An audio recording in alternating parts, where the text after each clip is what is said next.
Subscribe to our YouTube channel. Click the bell icon for updates.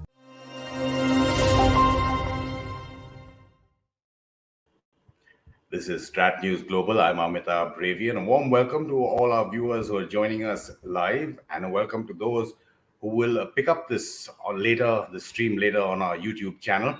We're also welcoming for the first time to our platform Dr. Bhaskar Chakravorti. He's the Dean of Global Business at the Fletcher School at Tufts University and the founding executive director of Fletcher Institute for Business in the Global Context. He's also the author of a best-selling book, The Slow Pace of Fast Change, bringing innovations to the market in a connected world. Dr. Chakravorti, thank you so much for your time from Massachusetts. Thank you for having me, Amitabh. Look forward to our conversation. The pleasure is all ours. We're just looking at your recent writings about developments in China and this crackdown on. It's not just on fintech industry or companies, education, tutoring, all sorts of things.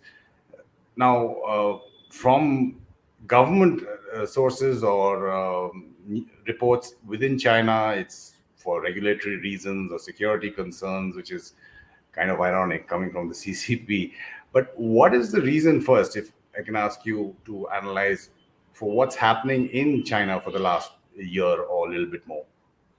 Yeah, so Amitabh, great question. And of course, we can all speculate as to what is happening in China, because China is the biggest and darkest black box there is out there in the global economy. And anybody who pretends to say that they really understand it is making it up. So most of us are kind of doing a little bit of reading the tea leaves and then trying to do some pattern recognition. And so I'm going to take a whack at my own pattern recognition, which probably is consistent with what you've heard from several others. There is, on the surface, there are a number of different broad initiatives that the Chinese central government is pursuing. The most significant one is this notion of shared prosperity, which goes by other words in other parts of the world. It grows by inclusive growth and so on and so forth. So there's a notion of kind of spreading the wealth, as it were, being one of the motivations of the Chinese government, and in particular, President Xi Jinping is concerned about the extreme economic and potentially political power that might be getting concentrated in the hands of a few tech billionaires out of China.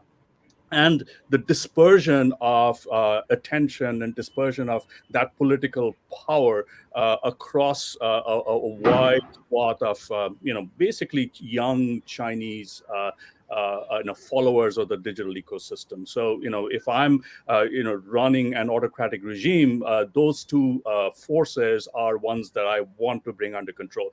So I would connect that with this notion of, extreme inequality, which could potentially also sow the seeds of dissent and dissatisfaction among people. So if I'm trying to manage a massive country like China, from Beijing, I would like to keep an eye on all of these developments. So I think this is kind of one way in which all these different factors are coming together, and perhaps the most visible sign of the crackdown happened, roughly a year ago, when the Ant Group IPO, which was at that time expected to be the biggest IPO in the history of IPOs, was called off, and Jack Ma just literally disappeared. And lots of speculation as to what happened to the guy. Maybe he was kidnapped, maybe he was just hiding underground, or he was just told to hide.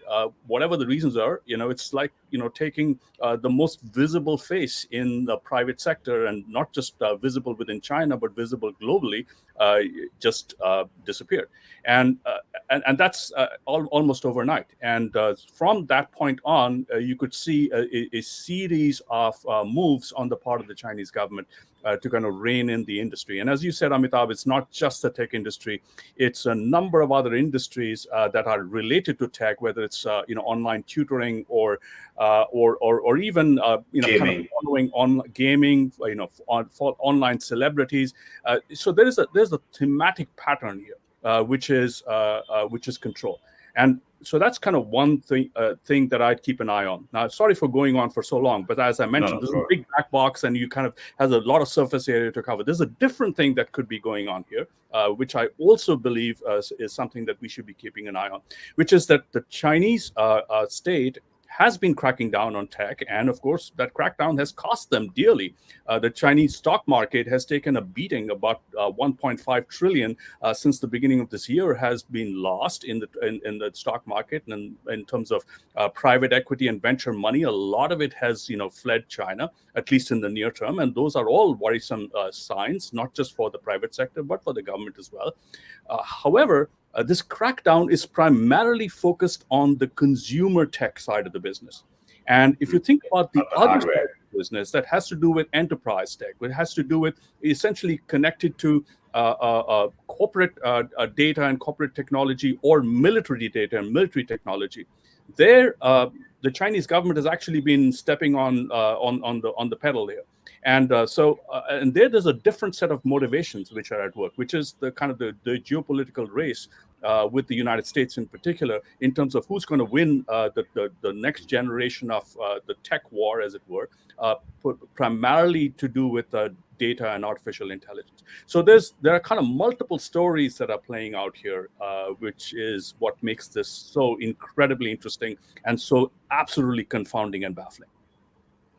Again, I mean, in your recent writings, you use the word kneecapping a lot. How much is it affecting internally China? Well, it's affecting the entrepreneurial class, right? And if you just think about the founders of the major tech companies of China, most of them, have seen what happened to Jack Ma. And they've seen what happened to a few other tech CEOs, and most of them have stepped back from the limelight. Several of them have, literally stepped down from their roles, and they are kind of quote unquote in retirement. So that's a significant damper on the sheer entrepreneurial energy that China has displayed over the last decade, and it is potentially a damper to the startup ecosystem across the country, of which there's a lot of it. So it does have an impact. And the other thing is there's a signal here. The signal is that President Xi Jinping is going into a next round of essentially he's declared himself chairman for life, but the party needs to kind of officially give the green light on that. So it's very important to send a signal to not only the captains of industry, but the common the Aam Janta of China, that you got to know who's the boss, and that boss, when he says something, almost overnight, things will happen. Before we went on air, Dr. Chakravorti, we were talking about StratNewsGlobal and revenue streams. Just a very small part of our revenue stream is also super stickers on YouTube. And Salvatore Bobones, who writes a lot, has been interviewed by Strat News a lot as a professor as well, scholar, writer in Australia, has this 10 Australian dollars question. Do you see any political or economic links between China's tech business crisis and its real estate crisis? Evergrande, we've seen what's happening there. Yeah, I mean, this is the other story playing out across the Chinese economy, which is, of course, extremely worrisome, which is the real estate sector. Now, the real estate sector is very different from the tech sector for many reasons that we understand. But in one fundamental way in which is different is that the real estate sector in China, for a long time, people have been saying there's a bubble. And it's just a matter of when it's going to burst, not if it's going to burst. Nobody was expecting the tech sector of China to burst anytime soon. So there's a big difference between the two. Now, both those sectors are enormously important to the Chinese economy, enormously important to the GDP. Last year, the tech sector contributed about close to 40% to the GDP. The real estate sector, about a third. So these are really important parts of the Chinese economy. The government cannot afford to let these sectors deflate. Now, the Evergrande crisis and the broad real estate challenges of China, this has been in the making for years. Anybody who's visited China and gone to any of the second tier, third tier cities, it's almost scary. You see miles and miles of steel and glass buildings completely empty, roads completely empty, and this is a country the most, the largest population in the world, and India following closely behind. And you go to any city in India, almost all billion people of India are right there in front of you. And you go to these cities in China, and there's nobody there. So, you just think about that, and that's pretty scary. And this is really what's been happening, that there's been a lot of construction, a lot of building, a lot of, debt that has piled up. And now the chickens are coming home to roost, and the Chinese state is eventually going to make sure that this is not a Lehman Brothers moment for China, and they will, somehow rescue this system. So these things are connected, because you don't want two major sectors to go down at the same time. You don't even want one sector to go down at the same time. So it's important for the state to see these connections and manage the two.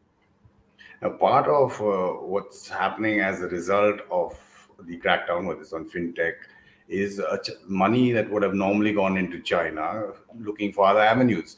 And it's not the complete reason for, say, startups and unicorns in India getting a huge fillip. But it is partly, according to what you've been writing of late.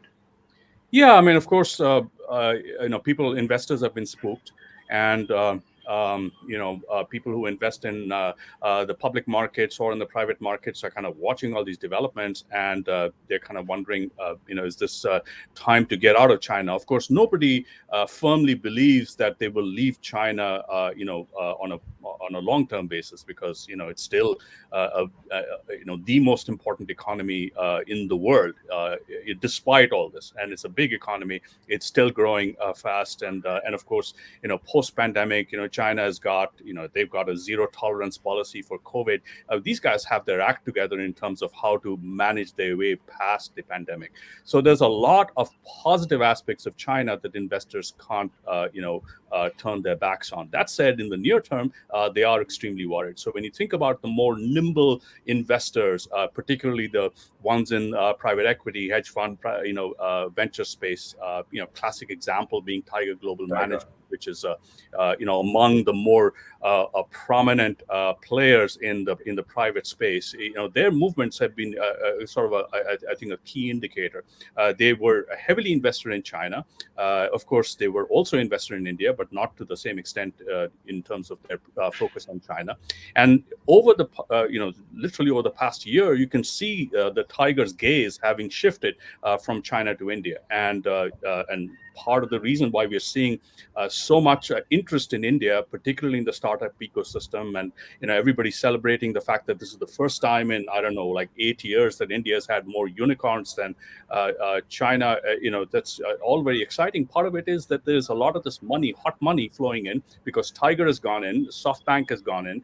A lot of others, a lot of investors, they're like lemmings. They watch the big guys and they say, hey, there must be something there, so I should also go in, and they jump in as well. So we're seeing a flood of money coming into India, largely as a result of the flight out of China. And there's a term in financial markets, as people are aware of, because there is no other alternative. And literally, there are very few alternatives beyond China, particularly in a post-pandemic world where practically every major economy is struggling to find its way out. So India is a natural place for them to go. The Tina factor, which affects politics as well, not just economics. Now, you're talking about hot money and how India should be wary of the risks there. Stable money is fine, or money that comes to invest is fine. How do you distinguish between the two? Yeah, so I think there is always a fine line between the two. Right now, India, clearly, has its attraction. So particularly if you think about the digital sector of India, the physical sector of India has struggled for a long time, with broken infrastructure and lots of other, challenges across the whole system. But digitally, India has, in many ways, leapfrogged, many of those barriers. So people are aware of that. It's the world's second largest internet market, more than 900 million mobile phone users expected in just a couple of years. And so this is a big deal. This is a market that is, in terms of volume, is the closest to China, and there are a number of different changes that have happened on top of the growth of the mobile ecosystem, particularly over the course of the last 20 months, as all of us, whether it's in India or any other parts of the world, have been, kind of sent indoors, sent away from face-to-face contact. So the reliance on digital technology, whether it is to buy daily staples or to work remotely or to just interact with each other, is just is skyrocketed. So you see an enormous need for services on these digital platforms, and with the volume of Indian users, this is clearly a market that needs this ecosystem. So there's a solid investment thesis here. There are also other major changes that have happened in India, which are worth noting.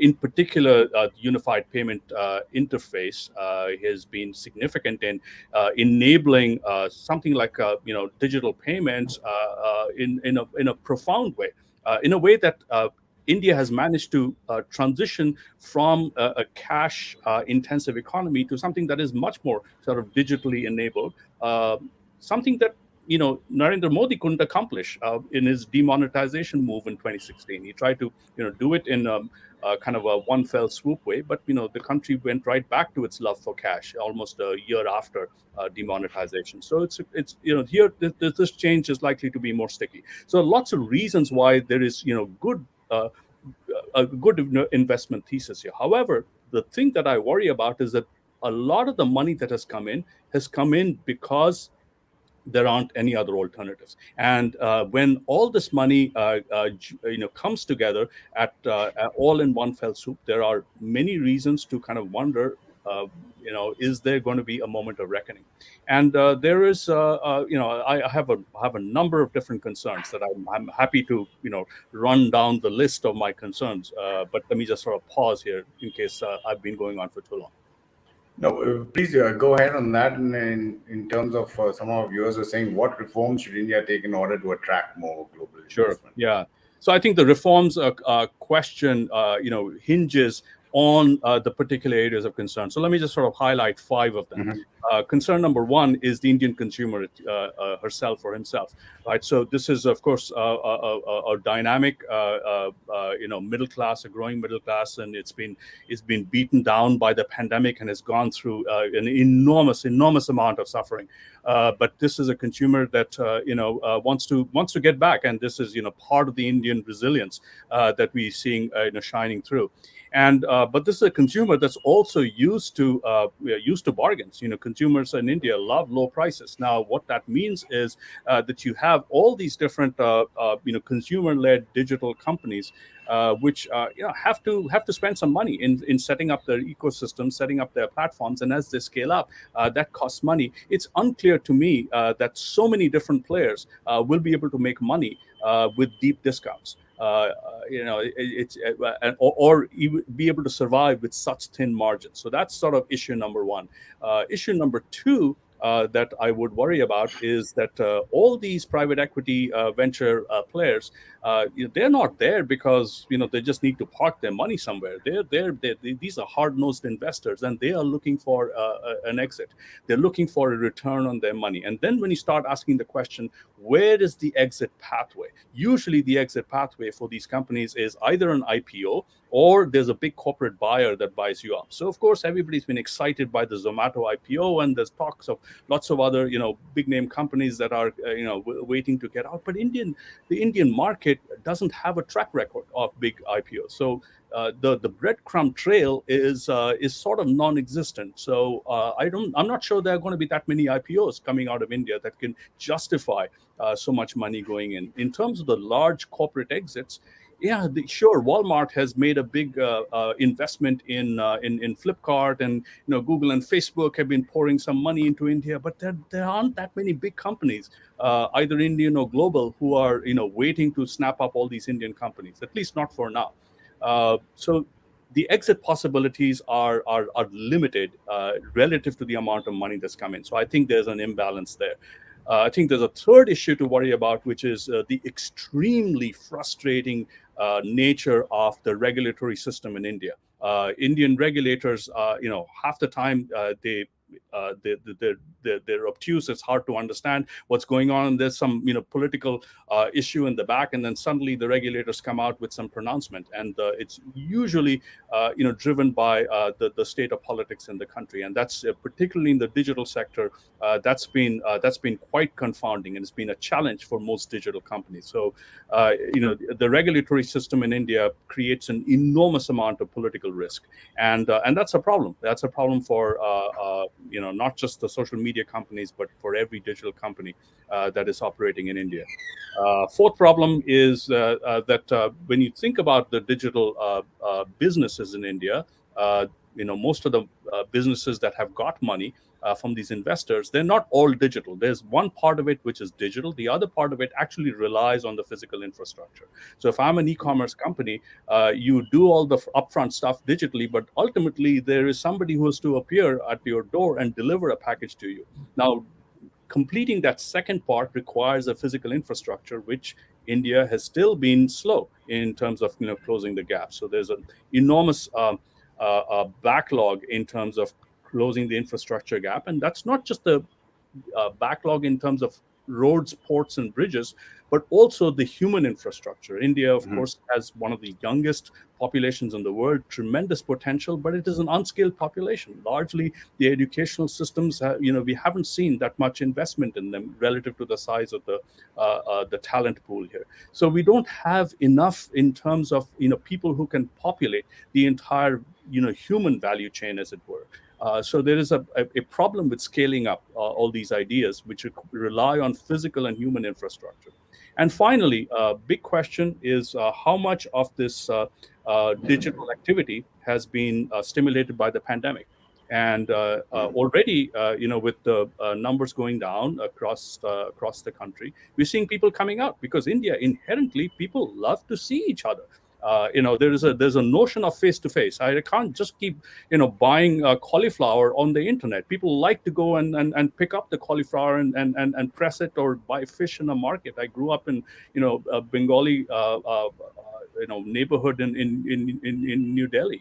People like to go and poke the fish, and that is the nature of India. So many of these digital habits, they're not likely to stick around. So the question is, how much is going to stick and how much is not going to stick? Most of these Western investors don't really have a good feel for it, and perhaps neither do the Indian investors. So 5 reasons why I worry about all this money going in. And then the question is, the reforms. Some of the reforms are self-evident from what I just mentioned, and others are worth sort of reflecting on. So the Delhi area, was it Chittaranjan Park by any chance? Yeah. Anyway, just going back to what you were saying in terms of investment in China, I don't know whether it's related or not, but I'm just going to take this as the last question. According to the tea leaves prediction that Dr. Chakravorti referred to this earlier in your conversation, how long will Wall Street continue to bankroll China? As long as China seems like a good bet. And yeah, of course, the last couple of years, more than a couple of years, China has been a problematic market. But there is still such an enormous amount of potential in China, and potential to make money. And as long as there's an opportunity for a return on investment, Wall Street is going to be active. Now, everybody goes into China recognizing that it's a market fraught with its challenges. We just saw the last major tech company exit China. So people know that this is not a market that operates by the rules of at least Western markets. But that's part of the bet you make, and that's what good investors are all about. They recognize that with every return opportunity there is risk, and you have to figure out that risk. And if you can't strike that right balance, you shouldn't be in that business. Dr. Bhaskar Chakravorti, thank you so much for your time and your expertise. It was a pleasure having you on StratNewsGlobal. Sure, absolutely. I enjoyed it, Amitabh. Pleasure's ours, as we said. Thank you, and have a good day ahead of you in Massachusetts. And all of you, whether you're watching in India or otherwise, same to you. And if you haven't really subscribed to our YouTube channel as yet, do that, and help spread the word, I beg your pardon, about StratNewsGlobal, so that we can get an increased number of viewers. This is StratNewsGlobal. I'm Amitabh Brave.